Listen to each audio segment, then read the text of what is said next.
So hello aspirants, आज हिंदी साहित्य के डिस्कशन के अंतर्गत जो क्वेश्चन पोस्ट किया गया था डिस्कॉर्ड प्लेटफॉर्म पर उसकी चर्चा करेंगे। प्रश्न कुछ इस तरीके से था कि नाट्य रास के लास्य रूपक की शिल्प विधि की दृष्टि से भारत दूरदर्शन का तात्विक मूल्यांकन कीजिए। ये सिविल सर्विसेज मेंस एग्जामिनेशन 2017 के अंतर्गत हिंदी साहित्य वैकल्पिक विषय में यह प्रश्न पूछा गया था। यदि आपके पास ये प्रश्न नहीं है तो आप इस वीडियो के डिस्क्रिप्शन बॉक्स में जाके उस प्रश्न को देख सकते हैं। तो चलिए आज का डिस्कशन शुरू करते हैं। उस प्रश्न की चर्चा से पहले हम ये देखेंगे कि समस्या नाटक क्या है, क्योंकि ये भी यूपीएससी की मुख्य परीक्षा में कई बार 10 मार्कर्स के लिए पूछा जाता है। तो ऐसे में ज़रूरी हो जाता है कि हमें इसके बारे में भी थोड़ी बहुत चीज़ें पता हो। एटलीस्ट हमारे पास 8 से 9 पॉइंट्स होने चाहिए ताकि हम यदि ये प्रश्न आएगा तो अच्छे से लिख सकें। तो देखिए, समस्या नाटक इब्सन और बर्नार्ड शॉ, इनका बहुत ज़्यादा प्रभाव रहा हिंदी साहित्य के अंतर्गत समस्या नाटकों को लेकर आने के लिए। ये दोनों के दोनों जो व्यक्ति हैं ये पश्चिम साहित्य से जुड़े हुए हैं, और पश्चिम साहित्य में जब समस्या नाटकों की एक धारा चली तो वही धारा हिंदी साहित्य में भी प्रभावित हुई। तो इस तरीके से आप इसे बता सकते हैं। देन जो समस्या नाटक है उसकी दो धाराएं देखने के लिए मिलती है, एक स्वतंत्रता पूर्व, दूसरी स्वतंत्रता के पश्चात। तो जो स्वतंत्रता के पश्चात वाली धारा है वो बेहद प्रभावशाली रही। इसमें आप बता सकते हैं, मोहन राकेश जी का उदाहरण दे सकते हैं।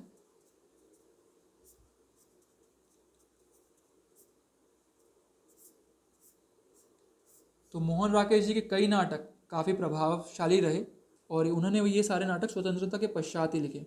तो ऐसे में समस्या नाटकों में आप इनका उदाहरण दे सकते हैं। देन समस्या नाटकों के अंतर्गत दो धाराएं हैं, एक मनोवैज्ञानिक और दूसरी है सामाजिक।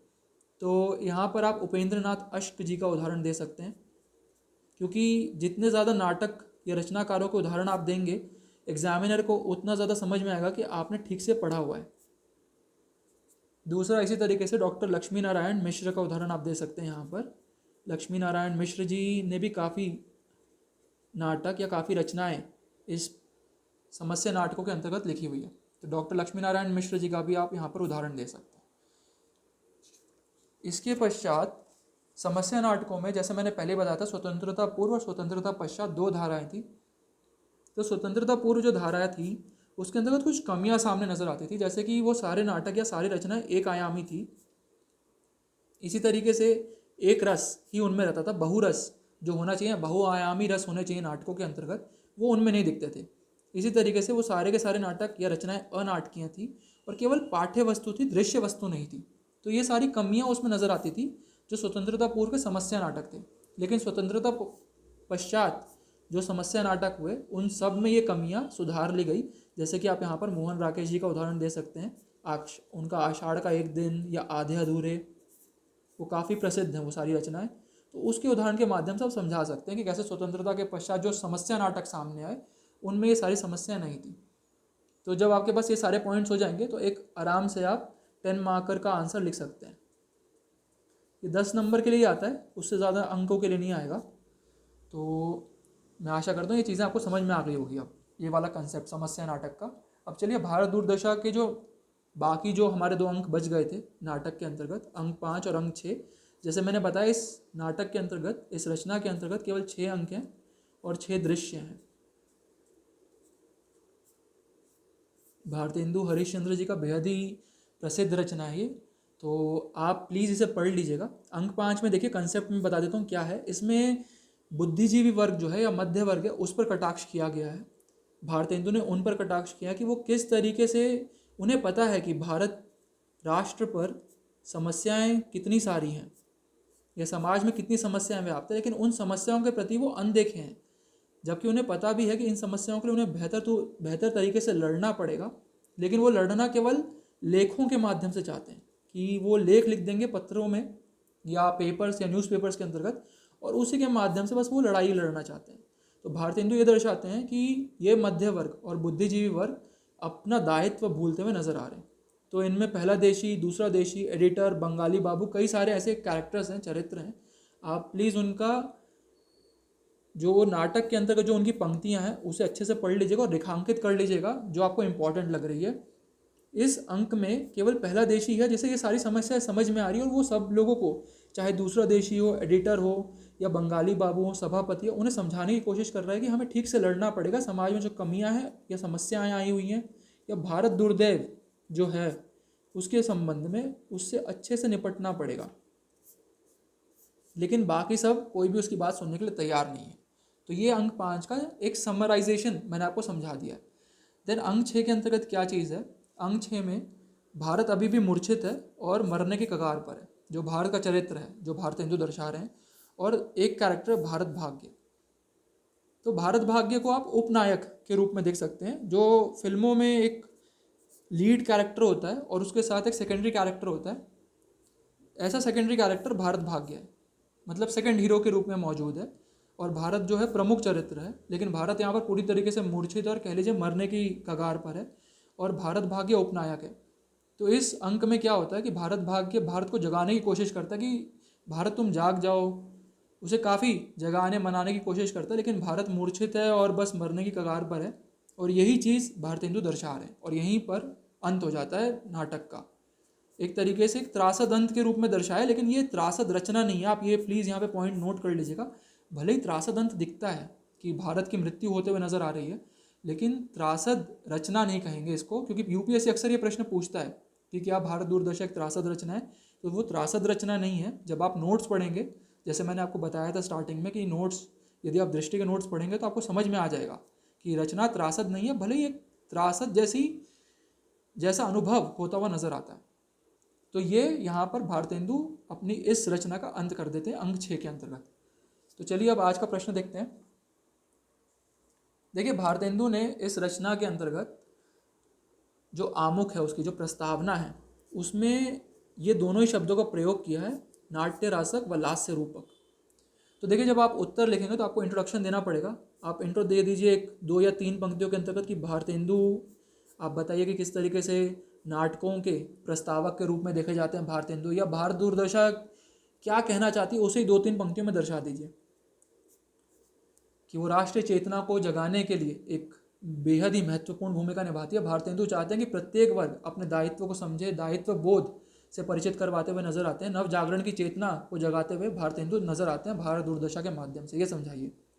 देन अब मेन बॉडी में आइए, जो मुख्य बॉडी है, उसमें बताइए नाट्य रासक क्या होता है और लास्य रूपक क्या होता है। देखिए, नाट्य रासक से तात्पर्य है ऐसी रचना जिसके अंतर्गत काफ़ी गीत संगीत हों, और ये जो गीत संगीत हैं, ये जो मुख्य पात्र हैं, मुख्य चरित्र हैं, उनके द्वारा होना चाहिए। लेकिन भारतेंदु की रचना में भले गीत संगीत मौजूद हैं, लेकिन वो नाट्य रासक इसलिए नहीं कही जा सकती क्योंकि जो मुख्य पात्र है, भारत है मुख्य पात्र, उसके द्वारा कहीं भी गीत या संगीत नहीं गाया जा रहा है। जो गीत या संगीत आ रहा है, जो हास्य या व्यंग्य आ रहा है, वो पूरे की पूरी तरीके से खलनायक यानी कि जो भारत दुर्दैव है उसके माध्यम से आ रहा है, भारत दुर्दैव के माध्यम से आ रहा है। तो इसलिए इस रचना को नाट्य रासक नहीं कहा जाएगा। और उसी तरीके से जो लास्य रूपक होता है, लास्य रूपक में देखिए कुछ प्रमुख पॉइंट्स होते हैं, जैसे कि एक धीरोदात्त नायक होना चाहिए। धीरोदात्त नायक का मतलब है कि जो बेहद ही प्रभावशाली नायक होता है वो होना चाहिए। लेकिन यदि आप भारत के चरित्र को कंपेयर करेंगे तो भारत का जो चरित्र है वो धीरोदात्त नायक नहीं कहा जा सकता। दूसरा जो प्रमुख पॉइंट होता है, जैसे पहला हो गया धीरोदात्त नायक होना चाहिए, दूसरा होता है कि पीठमर्द उपनायक होना चाहिए।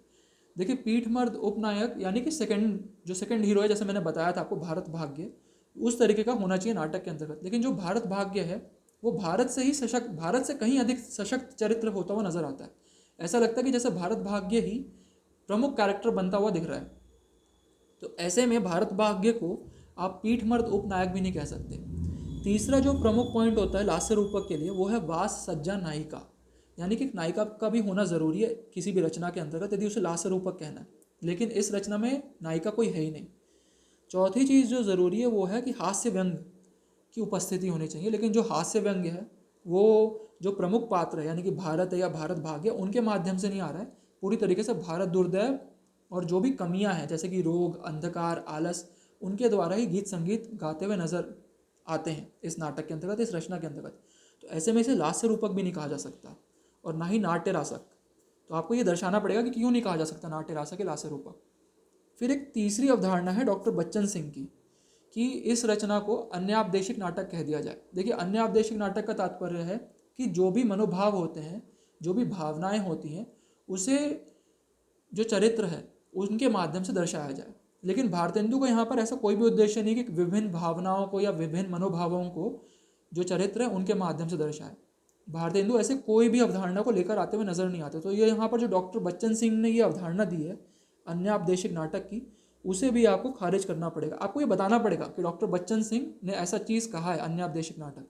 फिर आप चौथे पैराग्राफ में बताएंगे तो ये फिर आखिरकार इस नाटक को कहा क्या जाए। देखिए, इस नाटक को साफ साफ सी बात है मिश्र शैली का एक प्रतीकात्मक नाटक के रूप में देखा जाता है, और यही आपको लिख देना है अंतिम लाइन के अंतर्गत एक कंक्लूजन में कि इस नाटक को जब इतना हमने देख लिया, ये अवधारणाएं पर ये खरा उतरता हुआ नजर नहीं आता है, तो मिश्र शैली का प्रतीकात्मक नाटक है, प्रतीक है यहाँ पर ये नाटक इस बात का कि भारतेंदु भारतीयों के अंतर्गत एक चेतना जगाना चाहते हैं, एक प्रेरणा जगाना चाहते हैं, ताकि भारत पुनः खड़ा हो अपने पैरों पर और प्रगतिशील मार्ग पर आगे बढ़ सके। यही भारतेंदु की इस नाटक के माध्यम से, या यही भारतेंदु का इस नाटक के अंतर्गत उद्देश्य है। आपको ये दर्शा देना है, आपको बता देना कि मिश्र शैली का प्रतीकात्मक नाटक है। यही इस उत्तर का अप्रोच होना चाहिए। हो सकता है आप उत्तर को किसी और तरीके से लिखना चाहें, बिल्कुल लिख सकते हैं, लेकिन ऐसी बातें उत्तर के अंतर्गत डायमेंशंस में आनी चाहिए, तो उत्तर को कंप्लीट माना जाएगा। तो मैं आशा करता हूँ आपको चीज़ें समझ में आ गई होगी कि कैसे इस उत्तर का अप्रोच करना है। कोई भी डाउट्स होंगे तो प्लीज़ आप डिस्कॉर्ड प्लेटफॉर्म पर पूछ लीजिएगा। बहुत बहुत धन्यवाद।